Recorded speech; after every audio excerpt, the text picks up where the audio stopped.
બધા ખાસ સાંભળી લેજો કે આપણે જે કથા ચાલુ છે એની અંદર શુક્રવારે એટલે કે પૂર્ણાવતી પહેલા 2 દિવસે આપણે બાલકૃષ્ણ પ્રાગટ્ય ઉત્સવ ખૂબ ધામધૂમથી કરવાનો છે. બહેનો ભાઈઓ બધા મળી અને ખૂબ આનંદ કરવાનો છે. તો એમાં એવું ભક્તોએ નક્કી કર્યું છે કે ભાઈ જે યજમાન બને એને જે બી બાલકૃષ્ણ પ્રાગટ્ય ઉત્સવની આરતીનો એના પરિવારને લાભ મળશે. તો કોઈ ભક્તને એમ ના થાય કે અમારો વારો ન આવ્યો. એટલા માટે વ્યવસ્થાને અનુરૂપ ધ્યાનમાં રાખી અને ચડાવો કરવાનું નક્કી કર્યું છે. અને છેલ્લો ગુણ લેવામાં આવશે. એમાં આજે મંગળવાર, કાલે બુધવાર, ગુરુવાર અને શુક્રવાર સુધી આ ચડાવો ચાલશે. એટલે જે ભક્તોને ઘેરે પર્યાણ કરવું હોય તો ઘેરે પણ પર્યાણ કરી બી માણા અને ચડાવવામાં બોલજો. ફેરે આપણે આવો અવસર આવતો ન હોય. આપણે બધા જાણીએ છીએ કે આ 17 વર્ષ પછી ફરી વખત આપણે આ કથાનું આયોજન કર્યું અને એની કથા અંતર્ગત આપણે બાલકૃષ્ણ પ્રાગટ્ય મહોત્સવ કરવાના છીએ. પછી જ્યારે મારાની ઈચ્છા થાય ત્યારે આપણે કરી. પણ આ અમૂલ્ય લાભ જે છે, જે બળભાગી ભક્તો હશે એના ભાગ્યમાં જશે તો એનો ચડાવો 1100 રૂપિયા તનસુખ ભગત કરનાળી તરફથી આવે છે. તો હવે આગળ જે ભક્તોને ઈચ્છા હોય એ અહીંયા કાઉન્ટર ઉપર ચિમન બાપુ પાસે નામ લખાવી દેજો. તો આપણે પછી એની જાહેરાત કરશું. અને હવે આપણે વક્તાશ્રીને વિનંતી કરી કે આપને ભક્તિના તરબોળ રસમાં બધાને ભક્તિ રસનું પાન કરાવે. તો વક્તાશ્રી. શ્રી કૃષ્ણ નારાયણ ભગવાનની જય.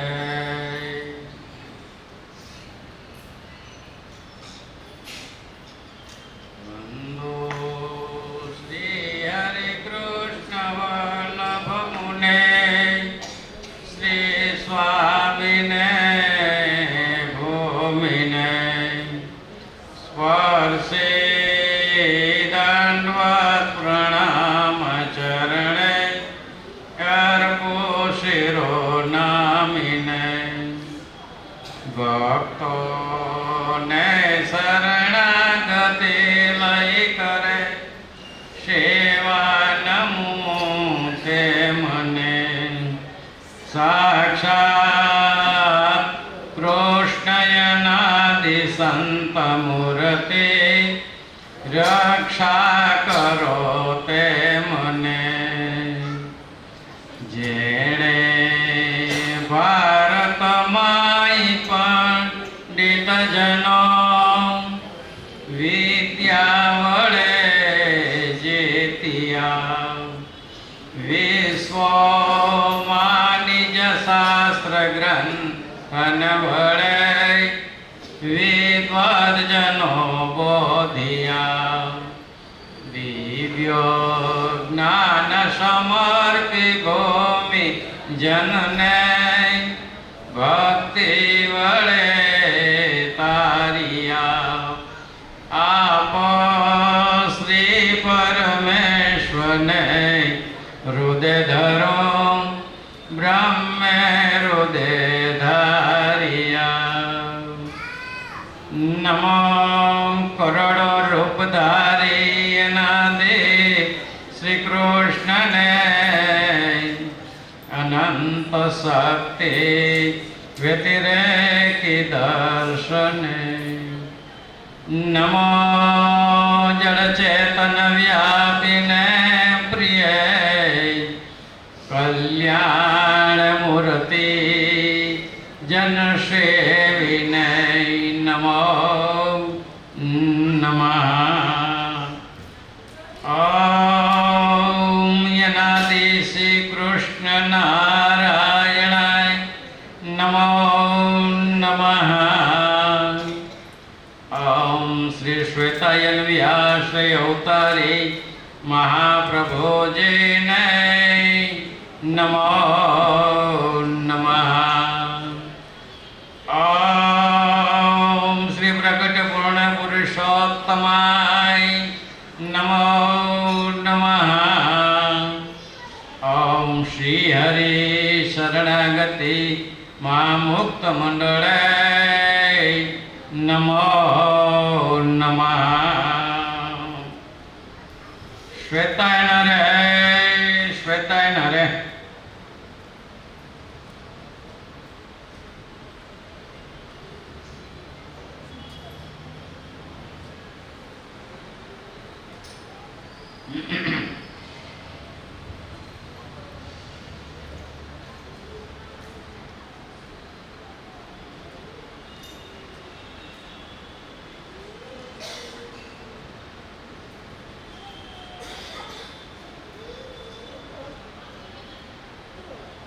ભગવાન અને સંતના આશ્રય વડે પોતાનો સુધારો જરૂર કરી લેવો.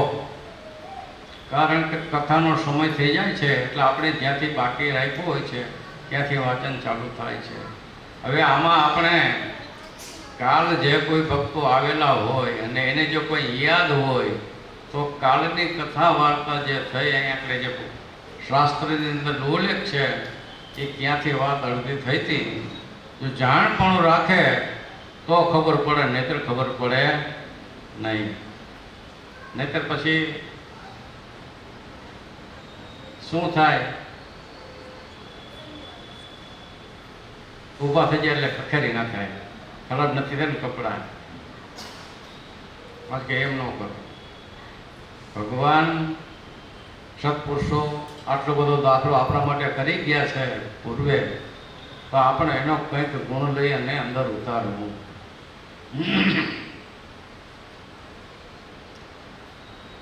આશ્રય વડે પોતાનો સુધારો જરૂર કરી લેવો. જાગ્યા ત્યાંથી સવાર, સમજ્યા ત્યાંથી વિવેક, આશ્રયા ત્યાંથી તેના, ઉપડ્યા ત્યાંથી યાત્રા, વિરામ ત્યાંથી શાંતિ, ઓળખાણ ત્યાંથી હેત, સંબંધ ત્યાંથી પોતાપણું, અર્પણ ત્યાંથી સ્વરાજ્ય, મહાત્મ સાથે નિર્ભરતા ત્યાંથી ભગવાન તથા સતનો આનંદ. આ પ્રમાણે વર્તી લેવું. થોડા રાગવાળો પદાર્થ પોતે જીતવા, જાજા રાગવાળા પદાર્થને ભગવાન અને સંતને આશ્રય કરીને પણ જીતી લેવા. ભગવાન અને સંતને સાચવ્યા તેને બધુંય સચવાઈ ગયું છે. તે બેને મેલીને જે સચવાયું તે કંઈ સચવાયું નથી.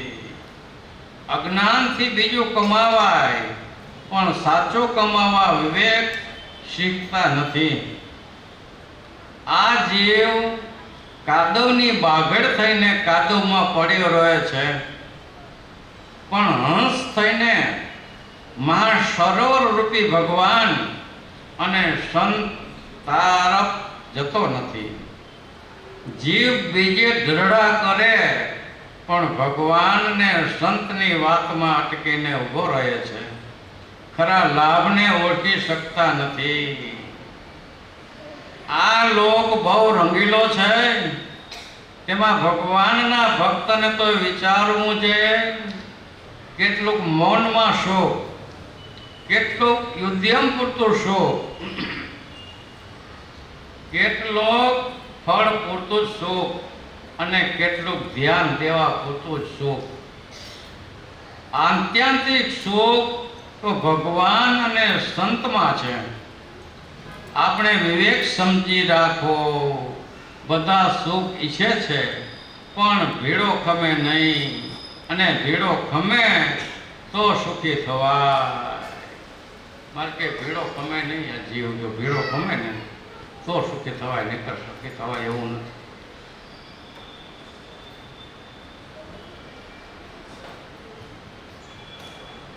ઉપડા અહીંયાથી યાત્રામાં નીકળ્યા છે. જ્યાંથી શરૂઆત થઈ ત્યાંથી માર્ગે ઉપડા કહેવાય. અહીંયાથી યાત્રા આપણે ચાલુ થઈ.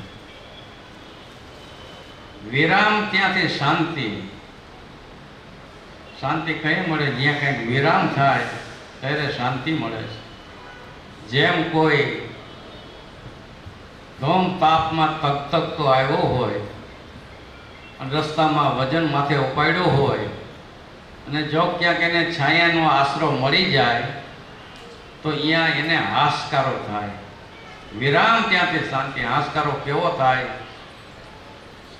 શરીર તન તપી ગયું હોય,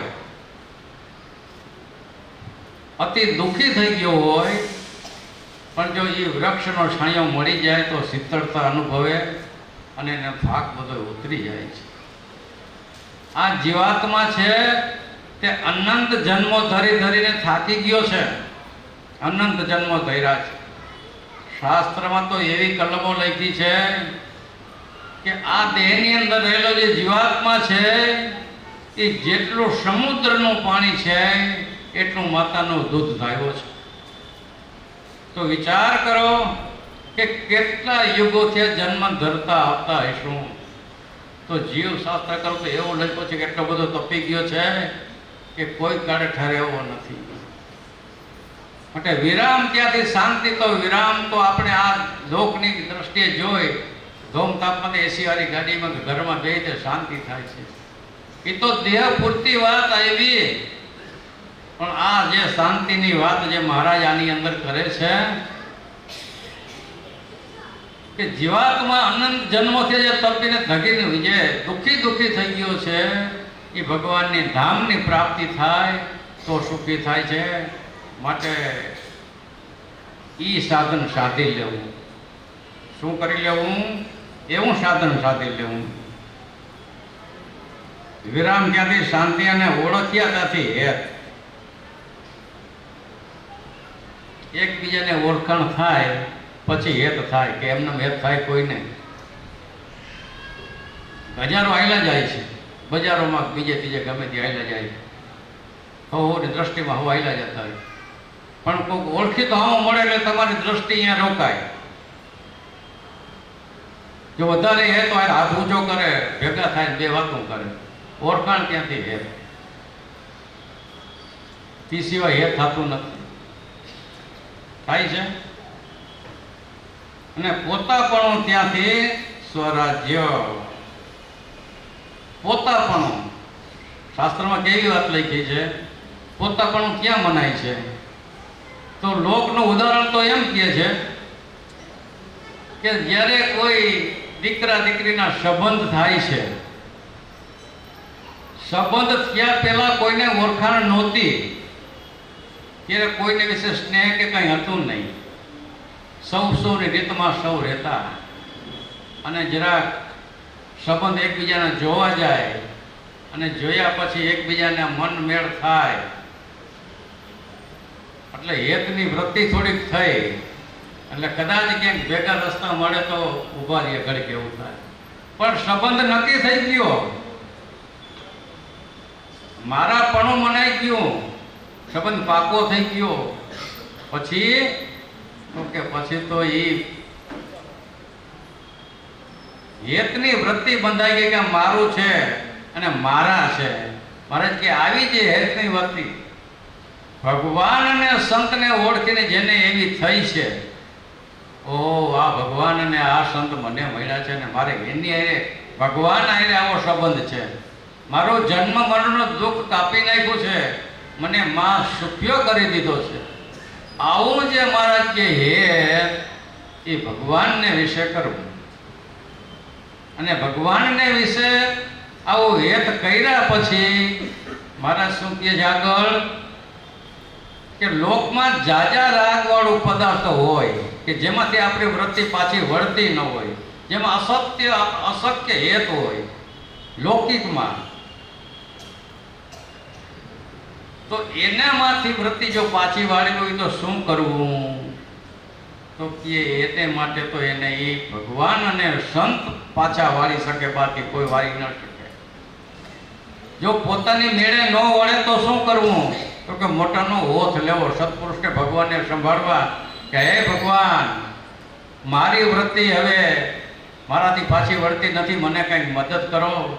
નિષ્કપટપણે જો સંત અને ભગવાન પાસે કંઈક એવું જો માર્ગદર્શન મળી જાય કોઈ જીવ્યાથી પાછો વળે, નહીં તો પાછો વળે એવો નથી. આ ભગવાન પ્રભુ અનાદિ શ્રી કૃષ્ણનારાયણ કેવા દયાળુ છે અને એની કૃપા કેટલી છે એ આપણે સૌ કોઈ આજે કથાના માધ્યમથી, ભક્તિના માધ્યમથી સૌ કોઈ સમજી છે. એટલા માટે જાજા રાગવાળું જો પદાર્થ હોય ને આપણાથી કંઈ જીતાતો ન હોય તો ભગવાનને યાદ કરવું અને સત્પુરુષો યાદ કરવું. આપણે રાત્રે ભર નિંદ્રામાં ઘરે સૂતા હોય અને ઘરમાં કોઈ ચોર આવે, પછી આ પોતે તો પૂછી વળે કે મોય નહીં, એટલે અહીંયા એવી કલમ લખાણી છે કે પોતે મંડે જાગ